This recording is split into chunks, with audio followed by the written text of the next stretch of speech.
दिनांक 22 मार्च रोजी जनता कर्फ्यूच्या माध्यमातून देशात सर्वत्र बंद पाळण्याचे आवाहन पंतप्रधान नरेंद्र मोदी यांच्या वतीने करण्यात आले होते।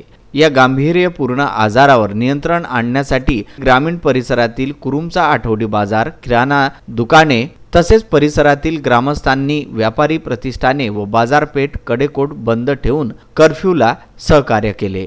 ग्रामीण परिसरात गायी, म्हशी, बकऱ्या इत्यादी गुरेढोरे जंगलात चारण्यासाठी नेल्या जाते, मात्र 22 मार्च रोजी घरीच बांधून ठेवण्यात आल्या। सद्यस्थिती पाहता शेतकऱ्यांच्या खरीप हंगामातील हरभरा, गहू तसेच इतर पिके शेतात तशीच पडून आहे। असे असतानाही कोणीही 22 मार्च रोजी जंगलात फिरकलेही नाही। मुंबई ते कोलकाता हा राष्ट्रीय महामार्ग परिसरातून गेला असून वाहनाची वर्दळ या रस्त्यावर सुरू असते। महामार्गावर विदर्भ न्यूजचे प्रतिनिधी बाळासाहेब गणोरकर यांनी फेरफटका मारला असता संपूर्ण महामार्गावर शुकशुकाट दिसून आली। जनता कर्फ्यू असल्याने कोणताही पुरुष किंवा महिला मोलमजुरी करण्यासाठी घराबाहेर पडले नाही।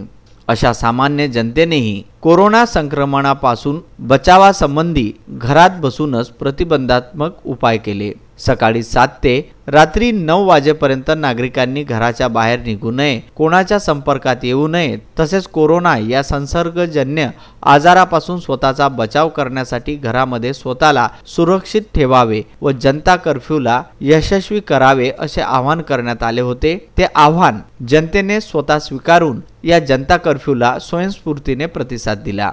तसेच यावेळी माना पोलीस स्टेशनचे ठाणेदार संजय खंडारे यांनी कायदा व सुव्यवस्था अबाधित राहावी म्हणून योग्य निगराणी ठेवली। त्यामुळे माना पोलीस स्टेशनचे सर्वत्र कौतुक होत आहे।